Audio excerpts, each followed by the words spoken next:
Welcome back, everybody, to another edition of the Fatboyz Dynasty Podcast, coming at you live on the YouTube channel, presented by the Fantasy Holics Podcast Network. Brant, we had a fun weekend this weekend. We had all-day football yesterday, starting in London, with my Falcons getting tossed by the Jacksonville Jaguars via animation in Andy's room. And then we had a full slate of games. We had some injuries. We had some stuff happen. Some good games, a couple overtime games in that early slate. It was a good day of football, Brant. It's a very good day of football. I saw a meme earlier today, and I figured you'd get a little laugh out of it. I don't know if you've seen it yet. It's the one where the Atlanta Falcons fans sending Desmond Ridder back to the U.S. from London. It's him strapped to the rocket ship from Sid there as Toy Story, and he's getting ready to light it. I go, oh, man, he might actually get a kick out of this one, but I bit my tongue. I didn't want to send it to you. Listen, I will say this. Ridder had moments of looking very competent, and then there were some other moments that it was just like, my goodness, how is this guy an NFL quarterback? The back shoulder throw to Drake for the only offensive touchdown of the game was a sweet pass. And then he made some other really good passes to Jacksonville Jaguars defenders. So it was one of those games. We're still 2-2 after the break. We're going to move in next week to the Houston Texans and go get torched by CJ Stroud. So, yeah, I don't want to talk too much junk about your quarterback or your team. I still have mine to go. Let's go, Kenneth Walker. I only need like 48 fantasy points from you tonight because Isaiah Pacheco decides to have a career day. 38.5. Oh, you did the math for me? I didn't have to do the math. Somebody else did the math and told me about the math between your matchup. So I feel like he's wrong, but I'll take it's Kling, so he probably is wrong anyways. It was not. It was somebody else. But nonetheless, I digress. We've got a good football game tonight to watch, Brant. After this recording's over, I know you're going to be tuning into it probably as this recording's going on. It'll be interesting to see how quickly your Seahawks can jump out and just demolish these New York football giants. But we have a very special episode today, Brant. We've had 4 weeks of the season all but complete, basically, with the conclusion of tonight's game. It's time to start buying and selling and doing some moving and shaking on these dynasty rosters, Brant, because stagnancy kills, and we want to be ahead of the curve. Yeah, absolutely, absolutely. There's some guys out there that buying and selling can help you dynasty wise, can help you this year wise. Most of the guys that I'm going to talk about buying and selling are going to help you out if you're in the winning mode this year and you're not trying to, tank for old Caleb Williams or Marvin Harrison Jr. So definitely that time of year to start really debating on that. Where am I at dynasty wise, and also in redraft? Like, is this a team I need to continuously pay attention to, or am I just messed up and not making it anymore? Absolutely. You got to constantly evaluate. Sometimes you got to evaluate what you're saying, Brant. Yeah. Without further ado, let's go ahead and jump on into this.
All right, Brant. So first and foremost, when we get into these buy and sells, sometimes I think it's important to know that in a dynasty league, sometimes you have to get out on a player a little early while the value is still high.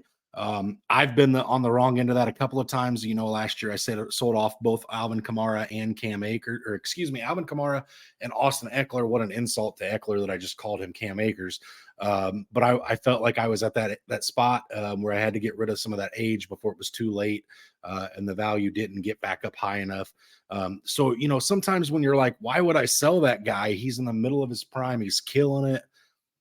Sometimes because in a dynasty league, these guys fall off a cliff at a certain age. What do we say, Brant? Like 31 to 32 for a wide receiver and about 28 for a running back. Yep. So those are the kind of the places where we kind of like to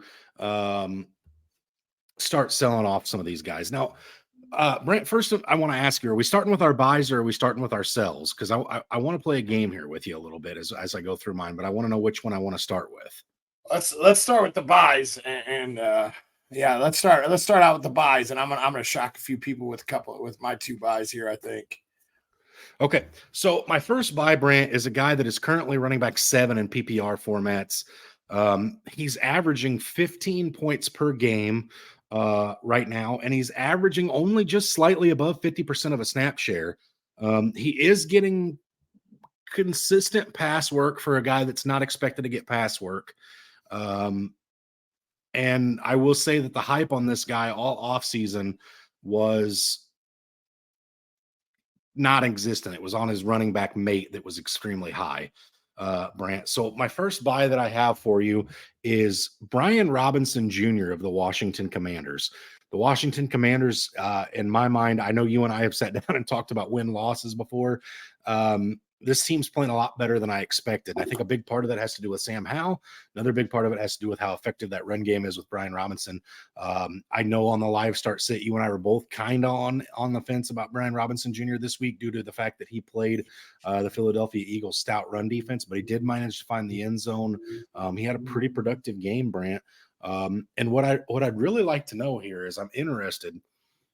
Would you rather own Brian Robinson Jr., Brant, or a package deal of Alexander Mattison and a late 2024 third-round draft pick? I'm taking Brian Robinson, and you'll hear why here shortly.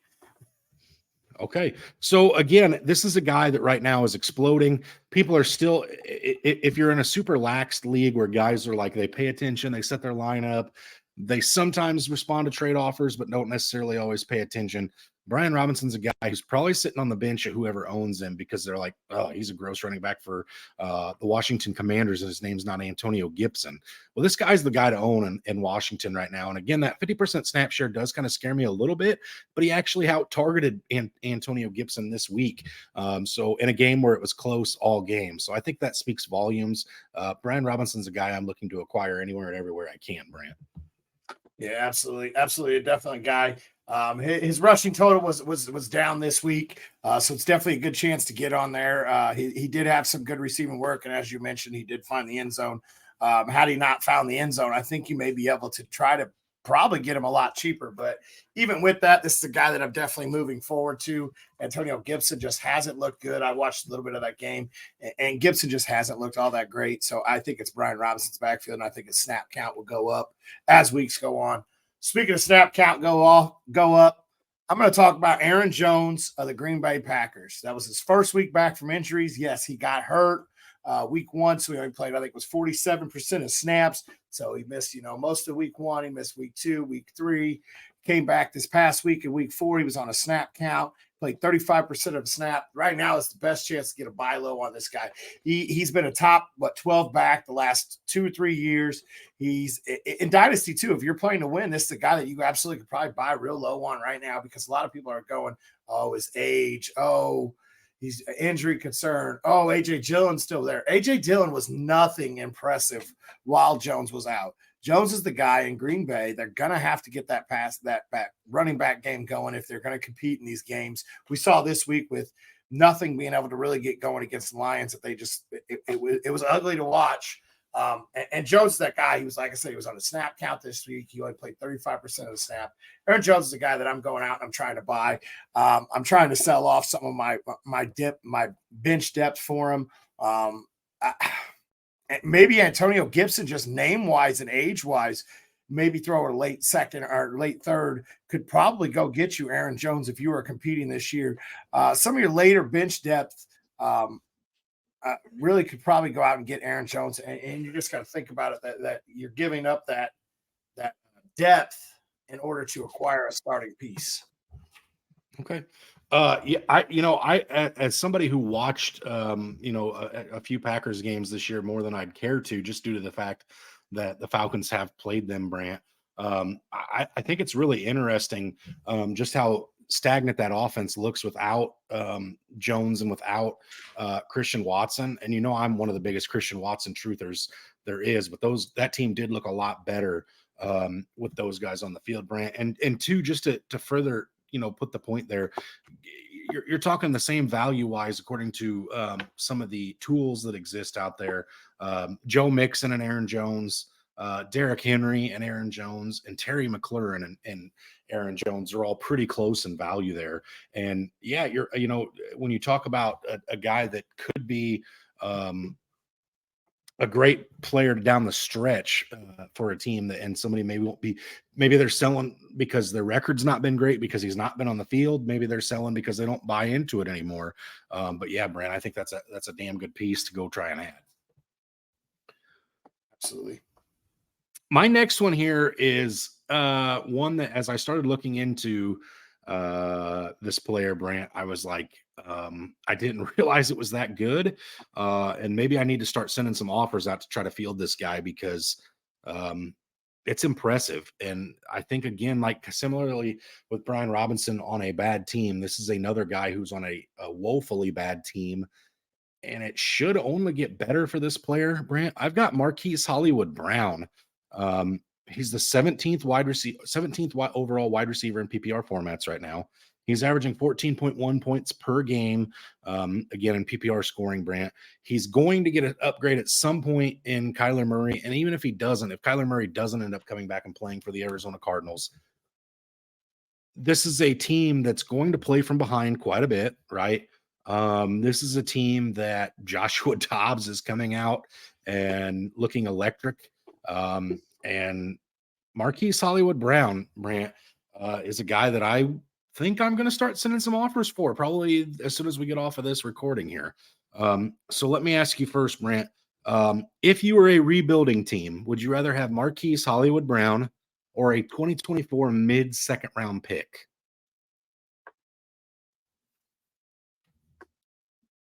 Rebuilding, I think I'm going to take the pick. Just because I know this draft class has a lot of good talent in it. So I think I'm going to take the pick if I'm rebuilding. Okay. And then my other part of it is Marquise Hollywood Brown, Brant, or Najee Harris.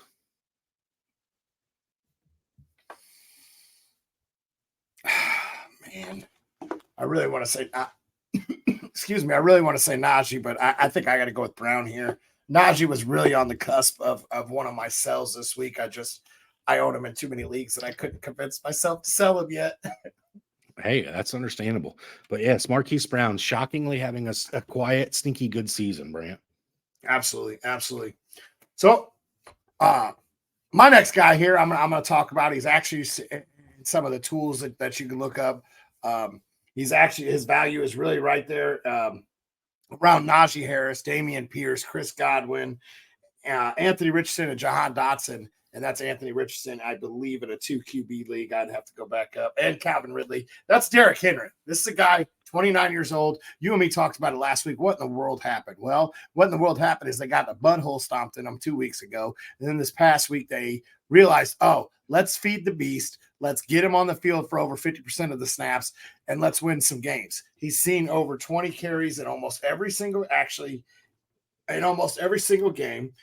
Or two of the 4 games. Sorry, I was looking at last year's. I gotta click the other button here. He's two of the 4 games. He's seen over 20 carries. When he sees over the 20 carries, he's going 80 yards, and he's finding the end zone, and the team is competing. So give me Derrick Henry to go buy low on. I'm not giving up a whole lot for him. I'm not going out and giving up first, second round draft picks probably for him. Maybe a late second. I don't think I'm willing to give up a first. Mid to late second. Honestly, going into this year, if I'm trying to win, I'm going after Henry and I'm shipping Najee in it. I'm shipping I'm definitely shipping Dameon Pierce, but you and me both don't believe in that hype train. So really going there, I like Henry moving forward. I think the Titans realized, oh, we really do have to use this man in order to win games. So he's going to get used. And we all know what Derrick Henry does down the stretch. We've seen it year after year after year. Most of us have faced it year after year after year going into the fantasy playoffs. So absolutely give me Derrick Henry on a buy low. Yeah, Derrick Henry is coming off of a really good week. I think your buy low would have been last week. You're buying a little higher this week. Maybe if he dips again this coming week, it's a little bit more of a buy low, but he did have a touchdown pass as well this week, which, he's always coming in there, getting them fantasy points, doing his thing. And he's still got to play the Texans again at some point. So those are always good weeks too. You want to have him in your lineup before there. Real quick, let's buy the guy that's on TV right now. How about Jamal Adams for over 25 tackles tonight, Brant? All right, moving on. I'm not allowed to say the words on this cast that I would like to say. Let's get into these cells here, Brant. So my first one, you know what? I'm going to save my heated one for just a minute, Brant, because my second one's going to be one that's very non-surprising to you. But my first one is a guy that I'm looking to sell. He's currently running back 20 on the season, averaging 11.5 points per game. This is a running back whose offense is doing anything but what we expected them to do, Brant. I think this guy's fantasy value is only relative to the quarterback being banged up right now. I think the bottom falls out in this player at some point during the season. That's Joe Mixon of the Cincinnati Bengals, Brant. At some point, this offense is going to make up for lost time. They're going to hyper-target T. Higgins when he returns from his rib injury. They're going to hyper-target Jamar Chase, especially after he comes out and says he's always blanking open. That man is about to be force-fed the ball. They are coming up on a bye week where maybe you let Joe Burrow, sit and get healthy. But again, I'm just not sold on Joe Mixon this year. He's getting a lot of touches again right now, just due to the simple fact that Joe Burrow doesn't have time to stand in the pocket. He can't go under center right now because his calf muscle is so banged up. And at some point, I think this offense is going to revert back to more passing. And I think you're going to see more Samaje P. Ryan when that happens. And the bigger problem is, or not the bigger problem, the one beneficiary you have going for you is it's Joe Mixon. There's name value attached to this player. So I think you can still get a decent penny for him, Brant. So let me see if I can entice you here. If you're the Joe Mixon owner, tell me if you do either of these offers in the Dynasty League. I'm going to start you off with the lower one that I expect to get shot down, but we'll see how you feel about it. First one is Zach Charbonnet straight up for Joe Mixon, Brant. How do you feel about that one in a Dynasty League? I own Zach Charbonnet. No, can't trade me my own player. No, I'm turning that down. I am turning that down because of a reason I will discuss here shortly too, that I pivoted a little bit on you and I did not tell you because I didn't want you to bag on me until we got on air. So no, I'm not taking that one. Okay, and then the second one I have for you is the guy who's coming off of a suspension 2 games early, Jameson Williams, in a late second-round draft pick for Joe Mixon. That would really entice me if I was not in running back need and I knew that I could be okay without having him. That could really, really entice me. I do like JMO coming out. Oh, excuse me. One of the reasons that in our league I wouldn't do it is I am an Amaron St. Brown owner. So if you are a St. Brown owner, I don't know if I'm going with holding on to 2 of those Lions, but that one would definitely entice me. And I would really, really highly consider that one if I wasn't, like I said, a St. Brown owner and I could live without Mixon in my running back or I needed some wide receiver help. Okay. Just want to put this out here. Jamal Adams with his first tackle in Lord knows how long. worth every penny. Yeah, worth every penny. 1 tackle and he stubbed his pinky toe. So my first sell here, and this is going to be a little controversial. It's the man that's on TV. He hasn't got to touch the ball yet, and that's Kenneth Walker. Over the last 3 weeks, his snaps have decreased. Charbonnet is really starting to take over the pass catching role. Yes, I know Walker had a great, outstanding catch last week, and he had some great. Oh, Lord, Adams is down. Adams is down. Medical staff's on the field. What a surprise. Sorry. Now, but Kenneth Walker is a guy that I'm actually selling on in all. I really think this backfield is going to wind up being a 50-50 split. I think that it's going to be really, really tough for Kenneth Walker to hold on to this. He does hold on to the backfield as long as he stays healthy. But the minute that he maybe gets a little banged up and Charbonnet gets a chance to show what he can really do, I think it's really going to turn into a 50-50 split. Charbonnet has already been a little more efficient on the ground than Kenneth Walker has. I just think the only reason that Walker is seeing the majority is just like last year, getting Kenneth Walker involved. It took 5-6 weeks before he really got involved. And I think that's really what Seattle's trying to do now. Is just that they're just slowly working Charbonnet in. And I think coming up very shortly, you're going to see a very closer split. Okay, so even with that closer split, you wouldn't be enticed to get rid of Joe Mixon, huh? No, not for Charbonnet, not when I really think it's going to be a 50-50. Okay, fair enough. All right, Brent, here's my last sell for you that I have. This is one that's going, I apologize now if I come off a little heated, if I come off a little bit passionate about this, because this is just a player I cannot stand, Brent. So I'm selling DJ Moore of the Chicago Bears at this point, which first of all, let me be clear and say I don't own him anywhere. Okay. So this is not my problem necessarily, but for those of you that do own him, all right. DJ Moore is currently wide receiver 14. And I know that's like, hey, it feels all right. This is all in garbage time. This man is coming in. This whole game this weekend was garbage between the Broncos and the Bears, first of all. So I'm not reading a whole lot into it. The Bears just go put up points on a defense that gave up 70 the week prior. So again, not reading a whole lot into that. Sorry, Broncos fans, if you're out there listening. But DJ Moore's work is predominantly coming in garbage time. I still don't believe in Justin Fields, even though he came out and had a huge outing this week. I'm just not a believer in what he brings to the table. And even if I did have a semblance of a belief in Justin Fields, his favorite target's still Cole Kmet in my eyes. Cole Kmet's the only consistent thing in that Chicago Bears offense. So for those reasons and more, I'm out on DJ Moore. Now, here's the interesting part, Brant. He is coming off of a big game this week, and the week before he had a pretty decent game as well. So this is a sell high candidate in my mind. Now here's the two I have for you, Brant, and I'm coming at you from two different ways here. So if you're a non-contender and you own DJ Moore, are you taking a 2024 late first round draft pick for him? Yeah, I am. Go ahead and give me your next one, and I'll explain why I'm really starting to. I drank that Kool-Aid once. I'm not taking it again. And I'll explain why here in just a second. Here, this second half of this one, Brant, is I think I'm really coming at you in your sweet spot, because this is a guy you were all over this offseason. This is a guy you said just after last week you'd never say to sit him again. Would you rather have DJ Moore or James Conner and a 2024 third-round draft pick? If I'm competing, I'm taking James Conner. If I'm rebuilding, I think I'm going to try to go after the first. I think I'm going to just take Conner out of it, because I don't know what Arizona is going to look like next year with what could be a huge turnover. So I think I'm going to fade off of taking Conner, and I really think I want to go after the first, or even try to get a second in James Conner if I'm in a rebuild. Okay. So I drank that Kool-Aid all off season. Anyone that listens to us knows I drank that Bears Kool-Aid. I was all in on Fields. I was all in on Moore. I went and stacked him in our dynasty league.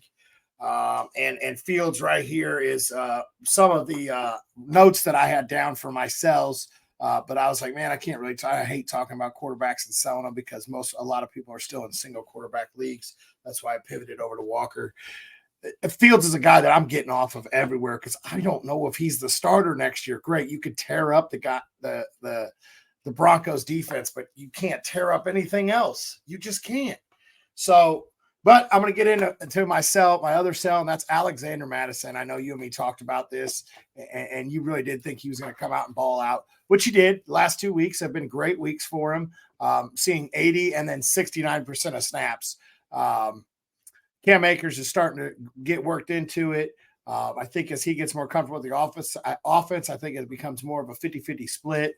And I just don't know if you're still going to get – right now might be the only time to really sell Mattison as high as you're going to. In my mind, I think Mattison could finish as an RB2, maybe RB3, top tier RB3, low tier RB2 the rest of the season. So I think I'm going to try to go get something that I'm a little more comfortable with when selling him. Such as a James Conner. Honestly, we saw what he could do. We've seen when he's part of this offense. I'm definitely comfortable with him. But yeah, Madison scares me with. No, I'll get back to that in a minute. Madison scares me with Cam Akers coming on. We saw Akers playing this week. It's just a backfield that I'm scared of, and I'm kind of staying away from as of right now. Okay. I will say on that one, Brant, I would much rather have Alexander Madison than James Conner personally, just because I do think, obviously the run game is going to have pretty wide open lanes in Minnesota due to the simple fact that the pass game is such a perpetual thing that has to be focused on there in Minnesota, Brant. Knees never down. 73-yard touchdown. Knee never hit the ground. All right. So yeah, absolutely. I knew you would be a little off of that one. Sorry guys. I need Walker to blow up huge tonight in order for me to compete in our dynasty league. So this hopefully, oh man, different angle shows different. So hopefully he does this. But yeah, I knew you'd be off of that one a little bit on me. So I knew I had to get some controversial out of here. James Conner, after what he's done and how many times he's touching the ball, that's a guy that I really wish I would have gotten more stake in. I did talk about him being a late round flyer that I really liked. I wish I would have not waited so late to grab him in some of my drafts. Let's talk about, we had some waiver pickups for this week. Let's talk about yours first, and then I'll get into mine because I really want to see what the outcome of this is. And I know I won't be paying too much attention. Yeah. Okay. So I'm gonna start with a running back in that putrid game that I was forced to watch at my in-laws' house on Sunday, Brant, the Denver Broncos and the Chicago Bears. And there for the longest time, there was one player on the Denver offense that I thought was electric, that looked like he had any kind of a spark.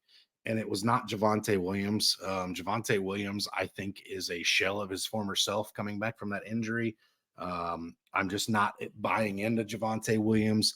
He didn't look like he had any explosion, any cut. And then it later came out that he was dealing with some kind of a nagging injury issue. So, I'm out, but I do think I'm starting to buy into the Jaleel McLaughlin hype train a little bit. Undrafted guy there on Denver. And he was legitimately an Energizer bunny when he came in. He touched the ball. He looked really good, Brant. He had 7 rushes for 72 yards, and he caught all 3 of his targets for 32 yards and a touchdown as well. He finished his RB10 on the week, granted that your boy Kenneth Walker doesn't go off and bump him out of that. And he had a 33% snap share. So I understand it's limited right now, but this is very similar to what we're seeing in Pittsburgh with Najee Harris and Jaylen Warren. Jaylen Warren's a little more explosive than Najee is right now, so he's starting to get some touches. And I think the same thing's going to happen with Jaleel McLaughlin. I do have waiver claims put in for him in every league that I'm in that he's available, Brant. Yeah, I definitely will be too. I think Williams will be missing some time with that injury. Samaje P. Ryan just hasn't gotten what looks like really control over that backfield. I thought he would. I think I'll be out looking to add him in some waivers too, because I really do think that Williams' injury is going to be a little more severe than what we think. So my guy is a guy that I went out and I added after the waivers cleared last week, and this was a guy that I saw something come across my phone. I went and I looked at him, and he looked really explosive in the preseason. He went to the IR, and maybe there was a little lining, little light bulb underneath that nobody saw there in the Ravens backfield after Dobbins went down, and that is Keaton Mitchell there in the backfield, running back for the Baltimore Ravens. As of right now, he's on the IR. So a lot of people, this guy you could snag. Dynasty is really where it's at. The man's 21 years old. He's an undrafted rookie. He looked really explosive in the preseason. He went to the IR. That touchdown got called back. He looked really explosive in the preseason. He did go straight to the IR on with a shoulder injury, but it was nothing serious. I think it was more of, well, he's only going to be our RB3, RB4, so we might as well put him on the IR so we can open up some roster room. Well, now he's coming and he's competing with shell themselves. What is that? Melvin Gordon there, Justice Hill, who's been hurt, Gus Edwards, who is a great spillback, but I don't think he's really cut to be the workhorse. And this is a guy that really could come in and make some explosive plays. And we've all seen the injury history there in Baltimore. So this is a guy that could easily rise up the depth chart really quick. And I'm sorry, you can probably get him after waivers clear. And he could end up being a steal of the draft, especially if he looks as explosive after his return as he did in the preseason.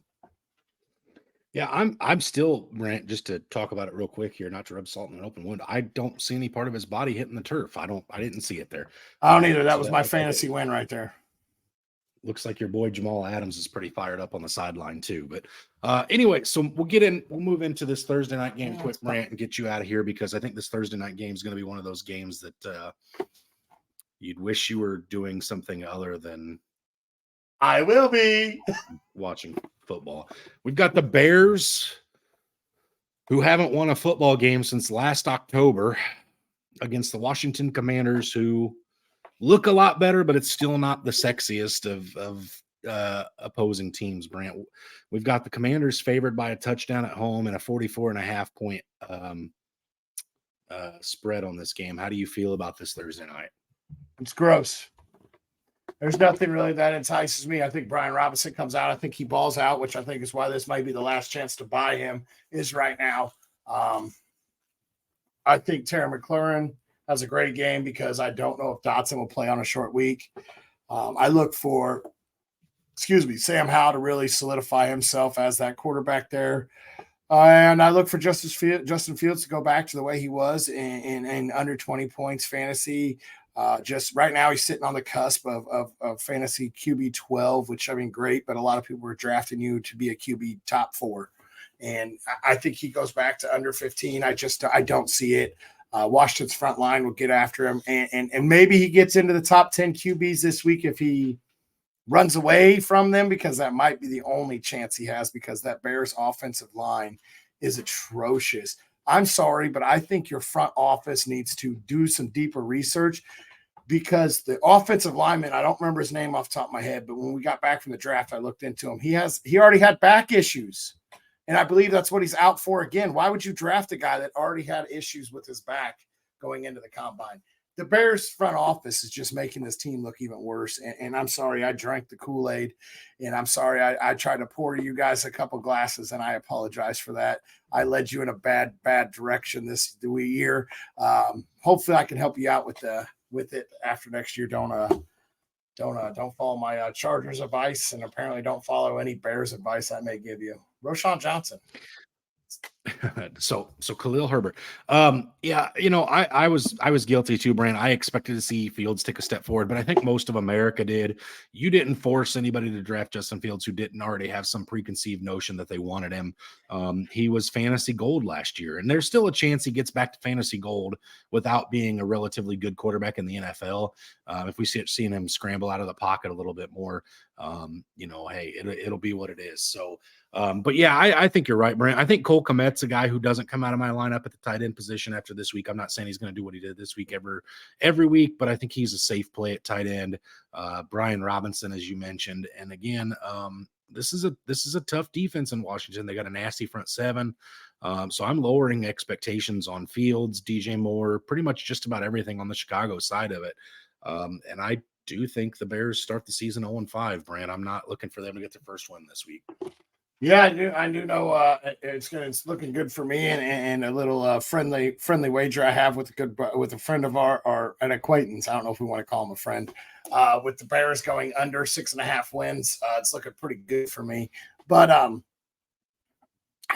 what are you starting anything on the Bears side of the football fantasy wise out of your flex, because we don't flex Thursday night? Cole Kmet. That's about it for me, Brent. Just again, the tight end position's been so wishy-washy this year. I got cute in one of my leagues that I own Cole Kmet, and I sat him this week in favor of Dalton Kincaid. That won't happen again. That won't happen again. Cole Kmet probably doesn't come out of my lineup just because Justin Fields has been looking his way pretty regularly. But yeah, that's pretty well it. I mean, obviously, if you have DJ Moore, you probably can't sit him, but Yeah, I don't love anything here, Brant. I am glad that the league I do own, DJ Morin, is our 800,000 round draft league. So I'm able to sit him. It may not be the prettiest person I'm sitting him for, but I feel very comfortable with sitting him.